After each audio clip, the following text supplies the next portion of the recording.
예배로 인도하신 하나님, 이 예배가 하나님의 영광이 되는 예배가 되게 하옵소서. 우리가 예수 그리스도를 아는 참된 지혜가 자라나는 시간 되게 하시고, 정말로 주님을 알므로 말미암아 이 이리 같은 세상 속에서 믿음으로 승리하는 귀한 시간 되어지도록 성령으로 역사해 주옵소서. 감사드리며 예수 그리스도의 이름으로 기도하옵나이다. 아멘. 출애굽기 2장입니다.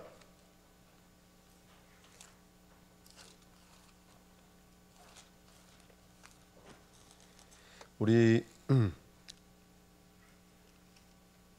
2장 11절부터 25절입니다.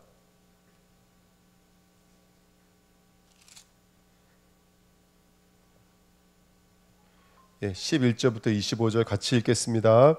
모세가 장성한 후에 한 번은 자기 형제들에게 나가서 그들이 고되게 노동하는 것을 보더니 어떤 애굽 사람이 한 히브리 사람 곧 자기 형제를 치는 것을 본지라. 좌우를 살펴 사람이 없음을 보고 그 애굽 사람을 쳐 죽여 모래속에 감추니라. 이튿날 다시 나가니 두 히브리 사람이 서로 싸우는지라. 그 잘못한 사람에게 이르되 내가 어찌하여 동포를 치느냐 하매 그가 이르되 누가 너를 우리를 다스리는 자와 재판관으로 삼았느냐. 내가 애굽 사람을 죽인 것처럼 나도 죽이려느냐. 모세가 두려워하여 이르되 일이 탈로 되었도다. 바로가 이 일을 듣고 모세를 죽이고자 하여 찾는지라. 모세가 바로의 낯을 피하여 미디안 땅에 머물며 하루는 우물 곁에 앉았더라. 미디안 제사장에게 7달이 있었더니 그들이 와서 물을 길어 구유에 채우고 그들의 아버지 양떼에게 먹이려 하는데 목자들이 와서 그들을 쫓는지라. 모세가 일어나 그들을 도와 그 양떼에게 먹이니라. 그들이 그들의 아버지 르울에게 이를 때에 아버지가 이르되 너희가 오늘은 어찌하여 이같이 속히 돌아오느냐. 그들이 이르되 한 애굽 사람이 우리를 목자의 손에서 건져내고 우리를 위하여 물을 길어 양떼에게 먹였나이다. 아버지가 딸에게 이르되 그 사람이 어디에 있느냐. 너희가 어찌하여 그 사람을 버려두고 왔느냐. 그를 청하여 음식을 대접하라 하였더라. 모세가 그와 동거하기를 기뻐하며 그가 그의 딸 시보라를 모세에게 주었더니 그가 아들을 낳음에 모세가 그의 이름을 게르솜이라 하여 이르되 내가 타국에서 나그네가 되었음이라 하였더라. 여러 해 후에 애굽 왕은 죽었고 이스라엘 자손은 고된 노동으로 말미암아 탄식하며 부르짖으니 그 고된 노동으로 말미암아 부르짖는 소리가 하나님께 상달된지라. 하나님이 그들의 고통 소리를 들으시고 하나님이 아브라함과 이삭과 야곱에게 세운 그 언약을 기억하사 하나님이 이스라엘 자손을 돌보셨고 하나님이 그들을 기억하셨더라. 아멘. 출애굽기 세 번째 시간입니다. 저번에는 우리가 2장 1절부터 10절까지 함께 공부했었죠. 근데 여기선 참 재밌는 이야기가 있었는데요. 여자 3명이 나오는 이야기였습니다. 아시겠지만 요게벳, 그 다른 성경에도 봐도 그 요게벳의 남편을 얘기하지 않고 요게벳을 중점적으로 얘기하는 거 보죠. 이 히브리 사람과 맞지 않는 이야기거든요. 근데 요게벳을 말하면서 테바, 갈대상자, 언약, 잘생긴 것을 보고 때 레위 여자 이런 중요한 단어들이 나옵니다. 다시 말하면 지금 하나님의 관점은 언약 관점이라는 거예요. 근데 그 언약의 내용이 누구라는 것이죠? 바로 테바, 역청, 피 흘리실 방주이신 바로 그리스도라는 것이죠. 그래서 우리 요게벳을 통해서는 성자의 십자가를 엿볼 수 있는 장면이었고, 두 번째 나왔던 바로의 딸은 거기 보니까 뭐 내려오고 거닐 때에 보고 보내어 가져다가, 이 말이 출애굽기 3장 7절부터 10절에 있는 하나님 아버지가 거닐 때 하나님 아버지가 보고 그들에게 뭐 나아가서 이런 말들이 똑같이 사용되어져 있어요. 그러니까 이 바로의 딸은 그냥 단순하게 바로의 딸로만 멈춰져 있지 않고 성부의 모습을 하고 있는 모습. 그래서 우리는 그의 이야기를 통해서 성부의 선택과 작정 안에 저와 여러분들이 있다는 사실을 우리는 들여다봤습니다. 마지막으로 그 성부와 성자 사이에서 미리암이 하는 역할이 뭐였냐면 어떻게 되는지를 보려고 하면서 그 공주가 히브리 남자아이를 발견했을 때 그 산모와 엄마와 이 바로의 딸을 연결시켜주는 역할을 했죠. 그러면서 출애굽기 15장에 보니까 그 미리암이 선지자였다 이렇게 말하거든요. 그러니까 여러분 아시겠지만 그리스도의 모든 사역은 누구의 사역으로 이루어져 있는 거냐면 성령의 사역으로 이루어져 있는 거예요. 그러니까 오늘 뭐 제가 우기는 것일 수도 있지만 오늘 요게벳을 통해서 그 다음에 바로의 딸을 통해서 그 다음에 누나를 통해서 우리는 성부 성자 성령의 구원 사역을 엿볼 수가 있다. 근데 왜 남자가 아닌 여자일까? 왜 남자가 아닌 여자일까? 이건 성경 전체의 맥락이 있는 거 알고 계시죠? 창세기 3장 15절에 여자의 후손이에요. 그 메시아는 남자의 후손이 아니에요. 누구의 후손이에요? 여자의 후손이에요. 그렇죠? 그리고 성경 전체는 여자가 해산함으로 구원을 얻는다 그랬어요. 무슨 얘기냐? 성경에서 말하고 있는 여자들은 저와 여러분들이 이야기하는 거예요. 그러니까 저와 여러분들은 우리는 하나님은 아니지만 그 하나님의 역사가 나타나는 자리가 저와 여러분과 놓치시면 안 돼요. 그래서 출애굽기 2장 1절부터 10절에 세 명의 여인을 통해서 하나님의 역사가 나타나고 있었던 것처럼 오늘 저와 여러분들은 그렇게 성부, 성자, 성령이 나타나는 자리, 나타나는 통로, 상징, 내용으로 저와 여러분들 지금도 쓰임받고 있는 줄 믿습니다. 그래서 우리는 그 언약을 붙잡으셔야 돼요. 그러면서 오늘 이 역사가 일어날 때 지금 이 현장은 어땠죠? 하나님이 그들의 고통의 소리를 듣고 그들의 부르짖음을 보고 뭐 이렇게 성경은 말하고 있잖아요. 지금 현장은 하나님을 떠나서 창세기 3장 문제 안에 붙잡혀서 완전히 고통과 부르짖음으로 살고 있어요. 그걸 뭘로 표현하고 있냐면 이 2살 미만의 모든 남자아이가 나일강에 들어가서 죽어야 되는 것처럼 계시록 맨 마지막에 보니까 마지막 싸움은 유브라데 강의 싸움인 거예요. 그러니까 지금 이 땅의 찬란한 문명 앞에 빠져 죽고 있는 이 땅의 사람들. 근데 자신들이 뭐에 붙잡힌지 모르고 인간의 죄가 뭔지를 모르고 사단이 뭔지 모르고 물에 빠져야 죽을 수밖에 없는 그들에게 모세라는 이름의 뜻이 뭐라 그랬죠? 건져낸 자라는 뜻이에요. 저와 여러분들 건져내신 줄 믿습니다. 아멘. 오늘 우리는 구원의 여정을 걷고 있는 거예요. 복음의 여정을 걷고 있는 거예요. 그게 저와 여러분인 줄 믿습니다. 그래서 마지막 엔딩이 뭐였냐면 요게벳에서 어떤 삶을 살았다고요? 내어주는 삶을 살았다고요. 자기 아들을 태바에 담아서 강으로 내어줘야 되고 또 어떻게 우연하게 바로의 공주를 만나서 돈까지 받아가면서 이 아이를 키우게 된 그런 형편에 있게 된 거예요. 근데 세 살이 되니까 다시 이 아이를 또 누구한테로 돌려보내야 돼요? 바로 공주에게로 돌려보내야 돼요. 복음이라고 하는 것은 복음의 완성이라고 하는 것은 그게 내어주는 삶을 사는 거예요. 그 내어줌의 대표격으로 쓰임받은 사람이 바로 세례 요한이에요. 세례 요한이 내어준 바가 되어지니까 그때부터 누구의 역사가 드러나기 시작했냐면 그리스도의 역사가 드러났다는 것을 우리는 알고 있죠. 성도는 나를 내어놓으셔야 돼요. 나를 내어놓을 때 그때부터 그리스도가 하시는 역사가 시작되는 줄 믿습니다. 자, 이렇게 출애굽기 2장 1절부터 10절은 성부, 성자, 성령의 역사가 한 사람, 그 히브리 사람 바로 모세를 통해서 어떻게 나타나고 있는지 우리가 복음 내용을 정리했었습니다. 그러면서 오늘도 11절부터 우리가 25절 말씀 읽었는데요. 여기도 구원의 내용이 담겨져 있어요. 첫 번째는 장성한 누구죠? 모세가 자기 동포를 구원해내는 장면이 나왔어요. 누구로부터? 애굽인으로부터 구원해내는 장면이 나와요. 두 번째는 어떤 구원의 내용이 나오냐면 바로 미디안으로 쫓겨나서 여자들을 구원해내는 장면이 나와요. 여기 써 있어요. 아까 우리 말씀 지나가면서 읽으신 분들 기억하실 거예요. 누가 너희들이 이게 일지완이냐 아버지랑 말을 하면서 여자들이 뭐라 그러냐면 애굽에 있는 남자가 우리를 구원했습니다 이렇게 말을 해요. 구원했다고 말을 해요.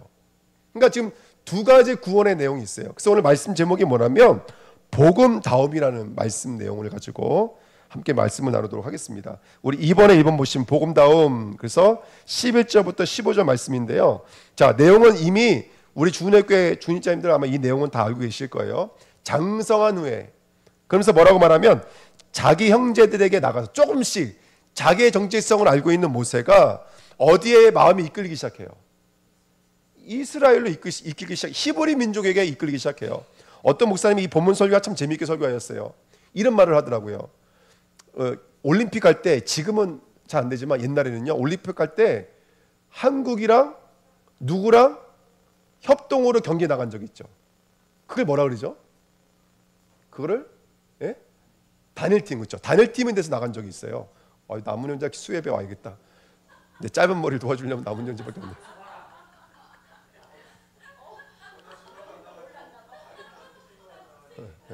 가슴이 뻥 뚫리네 진짜. 단일팀으로 나가요. 그런데 우리는 미국이 가깝죠. 또 일본이랑도 가깝잖아요. 앞에 가깝나? 근데 북한이 미국이랑 경기하면 우리 누구 편 들까요? 거의 대부분 북한 편 들어요. 그렇죠?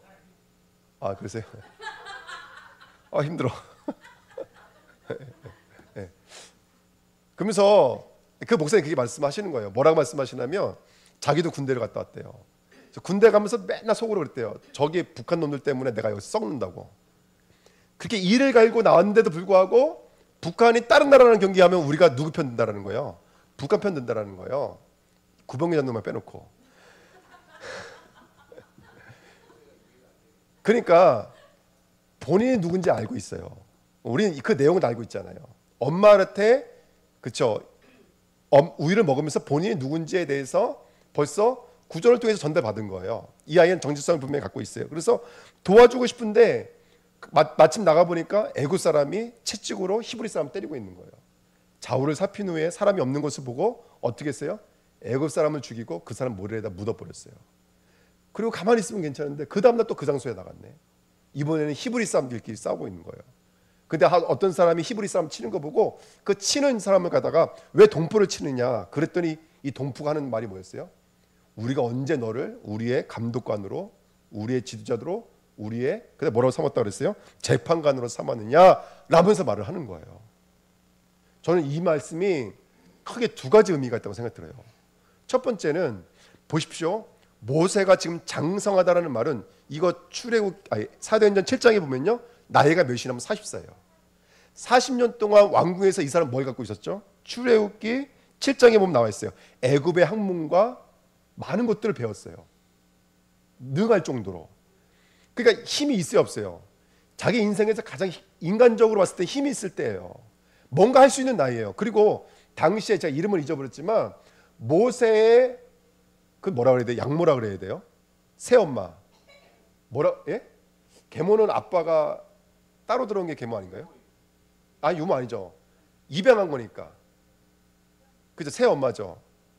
넘어갑시다. 근데 그 여자가 모세를 지켜낸 만큼 힘이 셌어요. 정치적으로. 당시에 후계자들이 워낙에 많으니까 이런 궁정들은 뭐가 많아요? 암투도 많고 그런 게 많잖아요. 권력 싸움이 얼마나 치열하겠어요.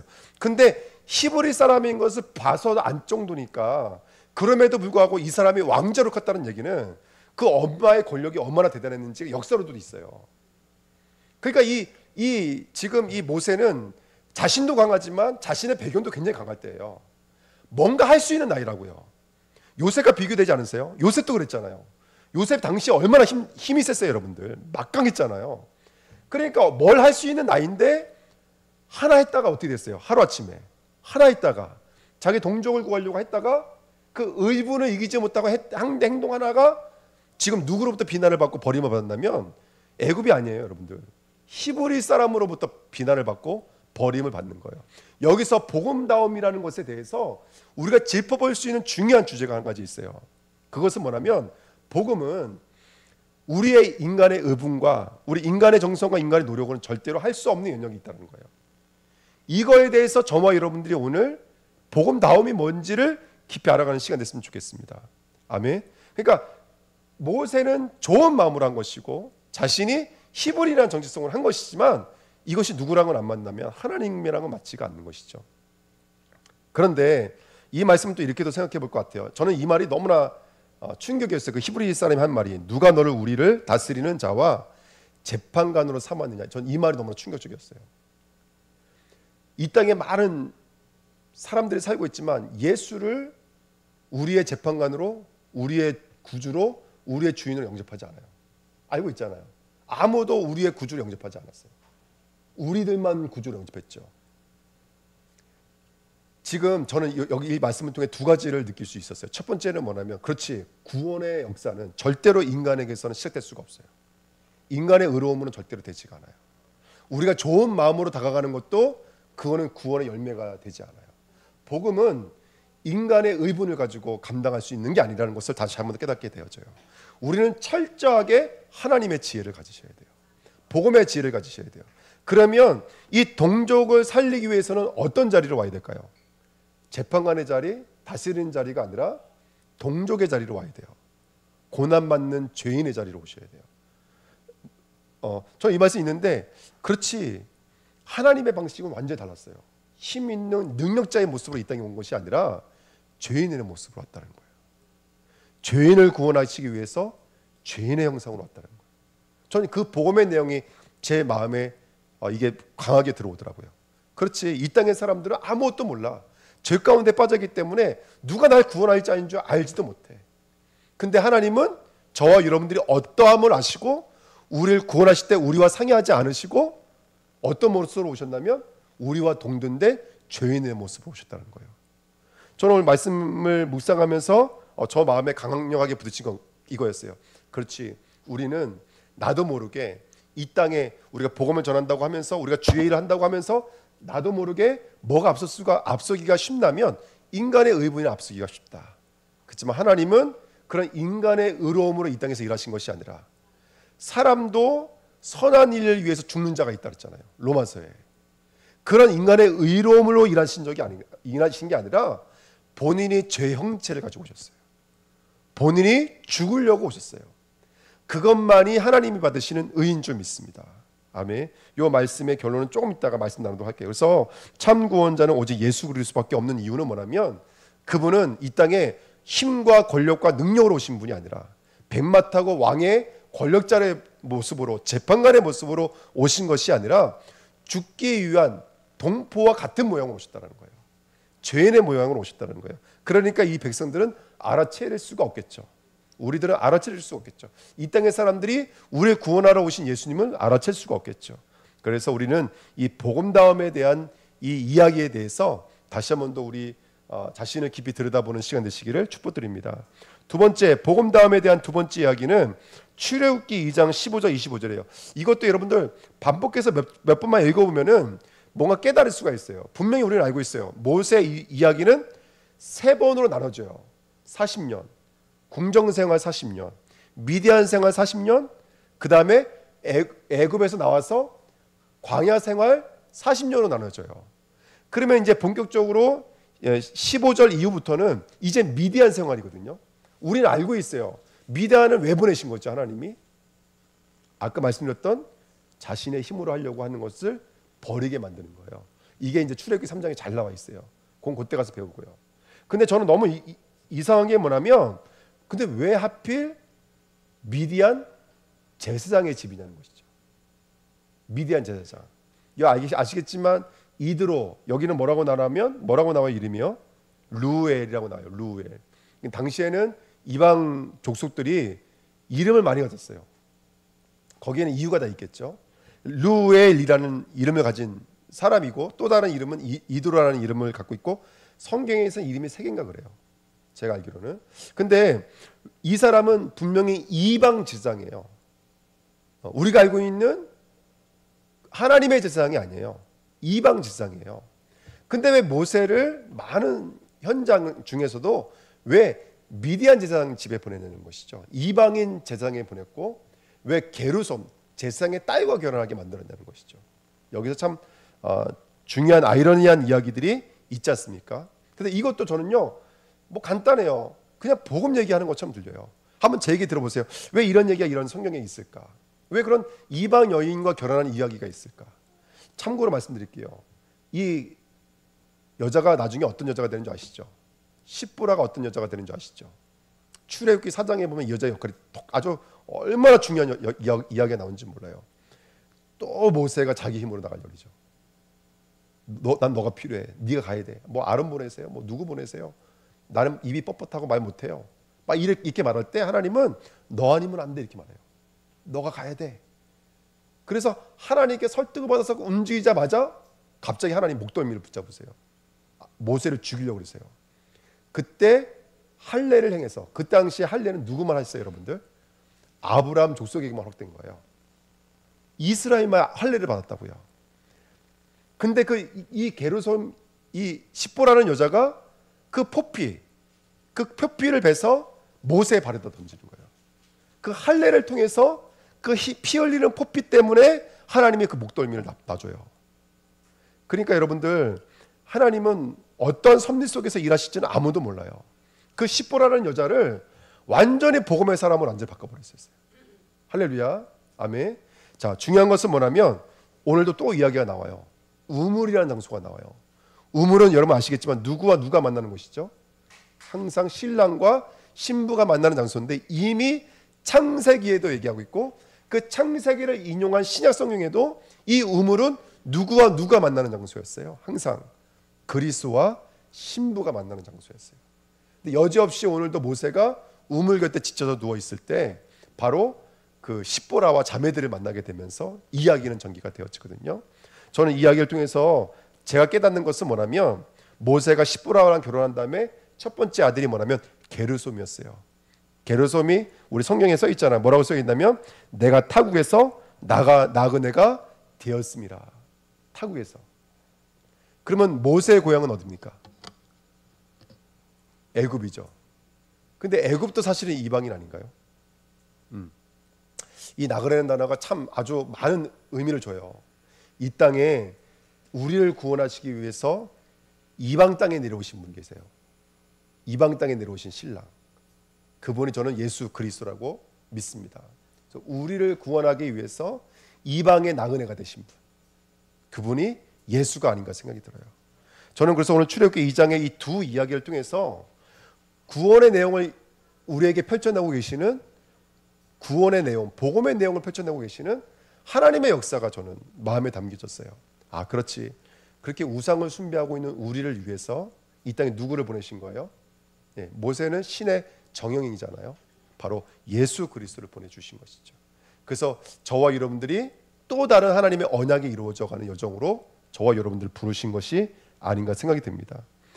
이렇게 저는 이 두 이야기를 통해서 성도는 그렇게 누구의 길을 걷는 자다. 지금 주인공은 모세지만 모세의 인생을 통해서 앞으로 한참 뒤에나 오실 예수 그리스도를 이야기하고 있는 것처럼, 저와 여러분들도 우리의 삶이 어떤 삶이라면 그렇게 이 땅의 복음이 증거되어지는 여정 속에 그 부정한 자들을 위해서, 자기 하나님, 자기의 주님을 알아보지 못하는 자들을 위해서 때로는 죄인의 모습으로, 때로는 나그네의 모습으로 이 땅에 보내심을 받은 예수 그리스도의 길을 걸어가야 되는 자가 바로 그리스도인이 아닐까 생각이 듭니다. 저와 여러분들 오늘 그 언약을 붙잡는 시간 되시기를 축복드립니다. 그렇게 우리는 예수의 그 길을 걸으셔야 됩니다. 우리 12제자를 하나님이 이리 가운데 보냈던 양들이었던 것처럼, 저와 여러분들이 이 땅에 뱀의 지혜를 뺏어서 하나님의 지혜를 가지고 그리스도의 영광을 나타내는 자로, 현장으로 보내신 줄 믿습니다. 저는 오늘 새벽 예배 그 메시지가 너무나 은혜가 됐어요. 뱀의 지혜가 뭘까? 뱀의 지혜가 창세기 3장 1절에 보니까 여호와 하나님이 지으신 뱀이 가장 강교하니라. 강교라는 단어가 지혜라는 단어인데 아룸의 원뜻은 뭐냐면 벌거벗다라는 말이에요. 뱀이 하는 일이 뭐죠? 너 왜 벌거벗었는데요? 분명히 창세기 2장 25절에 보니까 벌거벗으나 뭐가 없다고요? 부끄러움이 없다고요. 다시 말하면 부족함이 하나도 없어요. 하나님의 창조와 역사는 조금도 부족함이 없어요. 뱀의 지혜는 뭐죠? 예, 누가 너의 벌거벗었음을 알렸느냐요. 보암지, 먹음지, 탐스러운 짓을 통해서 우리의 눈을 뜨게 만들어서 우리 하나님은 부족한 하나님인 것처럼, 내가 믿는 예수 그리스도는 꼭 모자란 분인 것처럼 뱀의 지혜가 스며들고 있죠. 하지만 우리에게 뭐가 있죠? 생명나무와 선악과가 있어요. 살고 죽는 것이 무엇이며 선과 악이 무엇인지를 아는 영적인 기준이 있다고요. 아멘. 아, 그렇지. 우리가 애굽의 학문과 애굽의 군사와 애굽의 이런 엄청난 건축 기술을 배워서 훌륭한 리더자가 되자, 우린 그렇게 설교 안 하잖아요. 물론 그것도 있어야 되지만, 왜요? 의분으로는 절대로 자기 백성을 구원하지 없어요. 자기 동족의 죄 형상으로 오신 예수 그리스도의 이름으로만 구원받을 수 있는 줄 믿습니다. 하나님의 저와 여러분들을 때로는 어디로 보낼 수도 있어요. 근데 그 보낸 자리에서 저와 여러분들은 나그네 대신 예수 그리스도와 같이 우리는 그 길을 걷는 하나님의 백성들인 줄 믿습니다.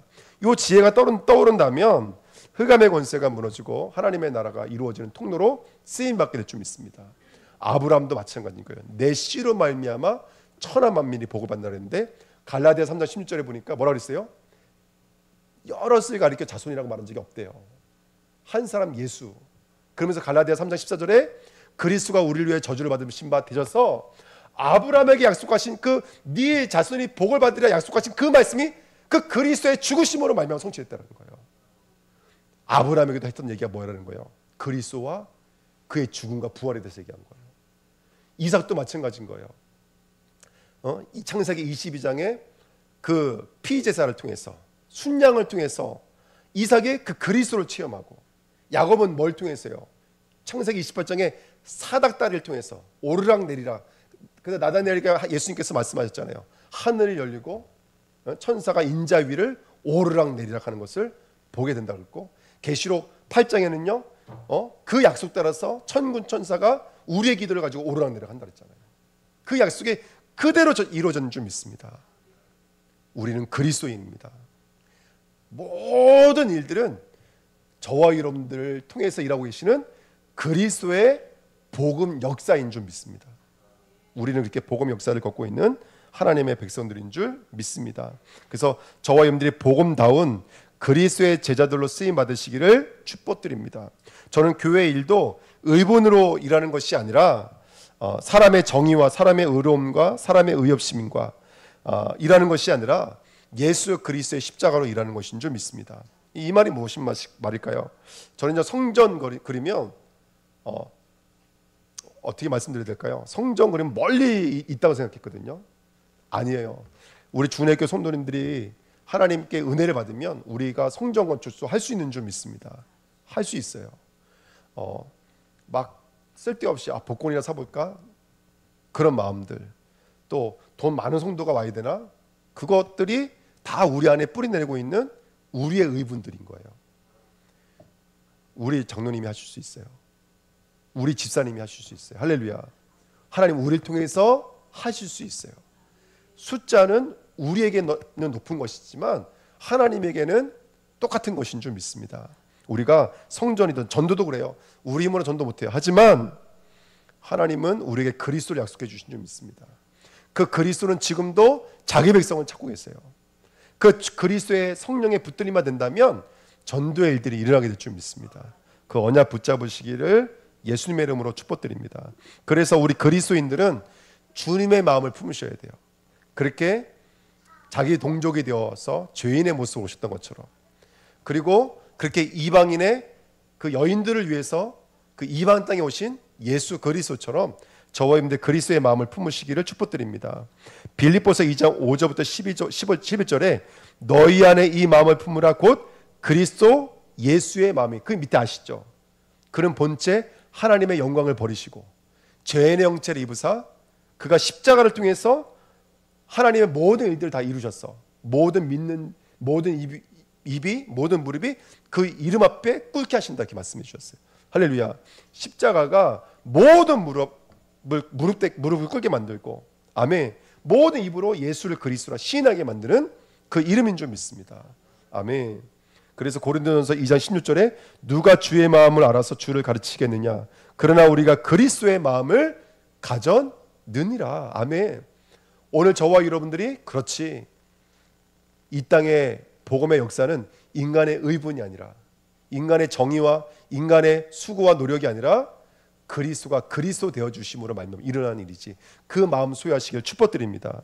빌립보서 1장 20절 21절 나의 간절한 기대와 소망을 따라 아무 일에든지 부끄러워하지 아니하고 지금도 전과 같이 온전히 담대하여 살든지 죽든지 내 몸에서 그리스도가 존귀하게 되게 하려 하나니 이는 내게 사는 것이 그리스도니 죽는 것도 유익함이라. 그러니까 바울의 인생은 그리스도의 십자가로 완전히 도배되어져 있는 거예요. 왜? 그것이 가장 큰 능력이라는 것을 깨달았거든요. 고린도후서 11장 24절 30절 말씀 읽어보세요. 거기 이렇게 써 있어요. 자기가 막 40에 하나 뺀 매를 맞고 태정도 맞고 뭐 죽을 위험도 여러 가지를 겪었어요. 근데 이렇게 써 있어요. 28절에 이 외에 일은 고사하고 아직도 날마다 내 속에 누르는 일이 있으니 곧 모든 교회를 위하여 염려하는 것이라. 이게 무슨 말일까요?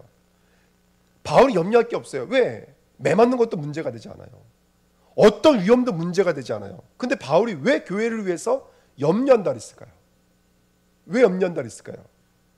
누가 약하면 내가 약하지 아니하며 누가 실족하게 되면 내가 애타지 아니하더냐. 내가 부득불 자랑할진대 내가 약한 것을 자랑하리라 이렇게 했어요. 지금 교회가 뭐를 잊어버린다면 이 복음의 크기 넓이 높이를 잊어버리고 사도 바울의 연약함만 보고 있는 거예요. 근데 내가 약할 때 너희들에게 임한 복음이 가려지거나 변질되거나 잃어버린 적 한 번도 없다라는 거예요. 우리 약한 게 아니거든요. 그리스도의 능력이 내게 머무르니까 오히려 약한 것도 자랑할 바가 된 거예요. 지금 바울의 애통함은 뭐냐면 교회가 이 복음의 빛을 잊어버린 거예요. 그리스도의 마음을 잊어버린 거예요. 우리 주은혜 교회가 우리 마음이 복음다워지시길 축복드립니다. 점점 세계상의 가치와 세상의 계산 때문에 우리의 마음이 캄캄해지지 않으시기를 축복드립니다. 아멘. 계속해서 우리가 정말로 우리 안에 얼마나 큰 복음의 능력이 있는지를 알고 믿음으로 쓰임 받았으면 좋겠습니다. 자, 결론입니다. 그렇게 우리가 복음다움을 가진다면 이 복음은 어떻게 될까요? 이 복음은 역사하기 시작하십니다. 할렐루야. 아멘. 복음은 역사하는 줄 믿습니다. 우리 같이 한번 선포해 보겠습니다. 복음은 역사한다. 아멘. 여러분, 복음은 역사하는 줄 믿습니다. 그 복음, 동족을 위해 동족이 되신 복음, 그 이방인을 위해서 나그네가 되신 그 복음, 할렐루야. 십자가의 그 복음은 우리가 그 복음을 온전히 가질 수만 있다면 복음은 역사하는 줄 믿습니다. 자, 저는요 이 말씀 드리고 싶어요. 아까도 말씀드렸던 것처럼 모세는 40년 3분기로 나눠져요. 그러면 아까 말씀드렸던 것처럼 의본으로 구원하지 않으시고 십자가로 일을 하시니까 그러면 우리가 그 손의 능숙함은 필요 없는 것이니까가 아니죠. 손의 능숙함이 필요할까요? 안 필요할까요? 손의 능숙함도 필요해요. 마음의 완전함만 필요한 게 아니에요. 손의 능숙함도 필요한 거예요. 할렐루야. 왜냐하면 출애굽기 사도행전 7장 22절에 이렇게 써 있어요. 모세가 애굽 사람의 모든 학문을 배워 그의 말과 하는 일들이 능하더라 이렇게 써 있어요. 성경에서 그가 갖추고 준비되었던 것을 버리지 않았어요. 그것이 하나님이 하신 일에 능하게 쓰임 받았다고 성경에 써 있어요. 진짜로 그랬어요. 뭐 아시겠지만 천부장 백부장 세우죠. 그게 바로 조직이에요. 시스템이에요. 이 사람의 조직과 시스템을 이해할 수 있는 사람이었어요. 율법을 주셨을 때 그 법을 제도화시키고 적용시킬 수 있는 사람이었고 성막을 지으라고 했을 때 그것을 가르치고 명령 내릴 수 있는 사람이었어요. 그러니까 아무것도 필요 없는 게 아니에요. 준비가 되어져야 돼요. 제가 이 말씀 드리려면 이번에 우리 구원론 우리 중국에 갈 때 준비할 때 루터가 한 말이 전 마음에 너무나 와닿았어요. 그게 뭐였냐면 이거였어요. 우리는 행위로 구원받지 않습니다. 절대로 행위로 의로워질 수 없습니다. 하지만 행위 없이 또 의로워질 수도 없습니다. 이 말을 썼어요. 칼빈도 똑같은 말을 썼어요. 루터도 이렇게 썼고요. 무슨 말입니까? 맞아요. 우리는 행위로 구원받는 건 아니에요. 하지만 구원받은 자는요. 뭐가 계속해서 만들어져 가야 될까요? 행위가 만들어져 가요. 그래서 10편, 78편, 70절, 72절에 보니까 하나님이 다윗을 마음의 완전함만 준 게 아니에요. 뭐도 주셨다고요? 그렇죠. 골리앗을 넘어뜨릴 수 있는 한 방을 주신 거예요. 찬양할 수 있는 무기를 주신 거예요. 순종할 수 있는 자세를 주신 거예요. 말씀을 깊이 묵상할 수 있는 영적인 자세를 주신 거예요. 우리가 복음이 들어온다면 복음은 말로만 이룬 것이 아니라 지정의로 역사하기 시작합니다. 그래서 계속해서 우리가 저와 여러분들이 그렇게 40년 궁정 40년의 역사가 저와 여러분들에도 임하시기를 축복드립니다. 아멘. 또 갱신되어지고 또 새로워지면서 계속해서 저와 여러분들의 삶이 복음의 역사가 임하여져서 믿음이 행함과 함께 일하는 그런 지극히 전환적인 영적인 일들이 일어나시기를 예수님의 이름으로 축복을 드립니다. 두 번째는 뭐냐면요, 두 번째 40년 마음의 완전함입니다. 민수기 12장 2절에 말씀드렸죠.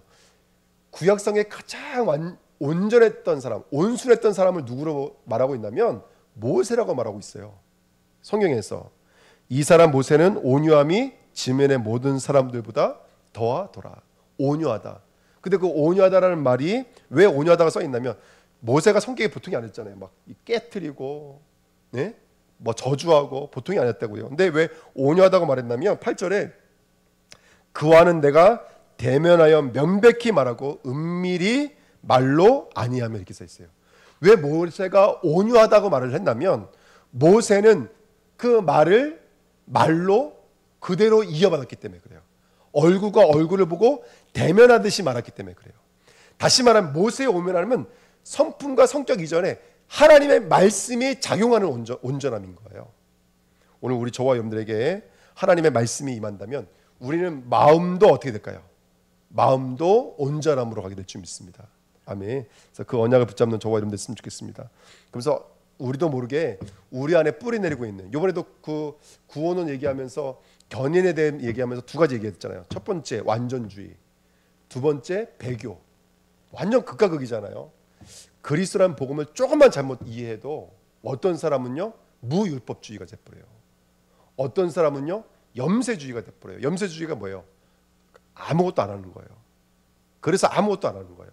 왜? 복음이 너무나 완전하니까. 이 염세주의예요. 다 틀린 거예요, 여러분들. 또 배교, 구원이 타락될 수 있다는 거예요. 절대로 그런 일도 없죠. 온전한 복음을 저와 여러분들이 가지시길 축복드립니다. 아멘. 마음의 온전함과 그 다음에 손의 능숙함을 가지는 교회가 될 줄 믿습니다. 그러면서 제가 그럼 어떻게 하면 우리가 이렇게 훈련될 수가 있을까? 제가 이 말의 은혜를 많이 받았어요. 출애굽기 2장 12절 말씀이에요. 2장 12절에 뭐라고 말하고 있냐면 모세가 사람을 죽일 때 이렇게 했어요. 어떻게 했냐면 좌우를 살펴 사람이 없음을 보고 이렇게 했었어요. 좌우를 살펴 사람이 없음을 보고. 여러분 성도는요 좌우도 물론 살펴야 되지만 어디도 살펴야 돼요. 네? 예, 위에는 CCTV를 놓치면 안 돼요, 여러분들. 할렐루야, 아멘. 예, 그래서 이 말이 되게 많이 도전이 되더라고요. 우리는 신앙생활할 때 대부분 어떻게 신앙생활하면 좌우를 살피는 거예요. 예, 그죠? 사람은 의식하는데 누구를 놓치기가 쉽냐면 위를 놓치기가 쉽다라는 거죠. 그러니까 모래에다 감춘다는 건 말이 안 되는 거잖아요. 모래에다 감추면 밤에 바람만 불어도 사라지는데 이스라엘이 그러잖아요. 모래 언덕들이요 그 다음날 가면 모양이 완전히 바뀌어져 있잖아요. 밤 사이에 바람이 불면 모래는 얼마든지 움직이거든요. 그게 바로 좌우를 살피는 자의 신앙들인 거예요. 우리는 위를 살피는 자가 되야 될 줄 믿습니다. 아멘. 그래서 빌립보서 2장 12절에 너희가 나 있을 때 없을 때 항상 두렵고 떨림으로 너의 구원을 이루라 이렇게 말하고 있어요. 저와 여러분들이 우리 주은혜 교회는 좌우도 물론 살펴야 되지만 할렐루야, 아멘. 안 그러면 부딪히니까 좌우도 살펴야 되지만 어디를 살피는 자가 되어야 되냐? 위를 살피는 자가 되어야 돼. 위를 살피는 자가 되어야 돼. 예. 그리고 마지막으로요. 출애굽기 2장 24절 25절에 두 번 나옵니다. 하나님이 기억하신지라. 하나님이 기억하신지라. 애굽에서 나오는 게 이게 언제 약속된지 아세요? 이미 창세기 15장 약속된 거예요. 우리는 다 잊어버렸지만 누구는 기억하고 있어요? 하나님은 기억하고 계세요. 근데 24절의 말은 자카르, 기억하다는 말이 맞아요. 근데 두 번째 써 있는 말은 자카르가 아니에요. 야다, 알다라는 말이에요. 알다. 이게 지혜라는 말이거든요. 여러분, 우리가 하나님의 지혜이신 예수 그리스도를 깊이 알아야지만이 흔들리지 않습니다.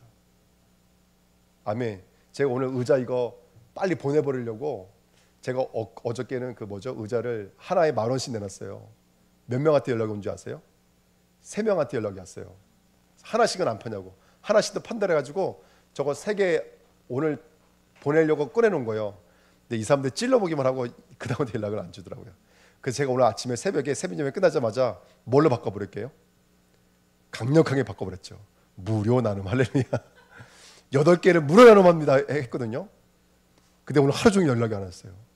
네. 근데 감사하게 연락 왔으면 어떡할 뻔했어. 네. 우리 전사님들 오시는데 쓸데 있다 그러더라고. 그럼 써야지. 써야지. 보내버릴 뻔 어떻게 뻔했어. 예. 어때 마음이 좀 드시나요? 예. 저는 이게 좀 그래도 가까이 모여 계시니까 너무 좋네요. 예. 막 저기 저기 마라도 하나 있고 우도 하나 있고 막 이러니까 설교할 때 진짜요. 설교할 때 이렇게 쳐다봐야 돼. 이렇게요. 이렇게 쳐다봐야 되고. 근데 여기 있으니까 한눈에 들어오시네요. 다들 가까이 있고 좀. 제가 요거를 어디서 영감 얻었냐면 이번에 중국 가서 헛되에서 말씀 전하는데 그렇게 재밌고 좋더라고요. 얼굴과 얼굴을 맞대고 설교하니까 얼마나 좋은지. 예. 그래서 어쨌든 저와 여러분들 하나님의 지혜 속에서 믿음으로 승리하시길 축복드립니다. 예, 말씀 붙잡고 합심으로 한번 기도하겠습니다. 하나님 아버지 감사드립니다. 당신의 약속이 이루어지는 축복의 사람입니다. 복음다움의 역사를 누리게 하옵소서. 하나님 아버지 요게벳과 바로의 딸과 미리암을 통해서 성부 성자 성령의 역사가 우리 현장 속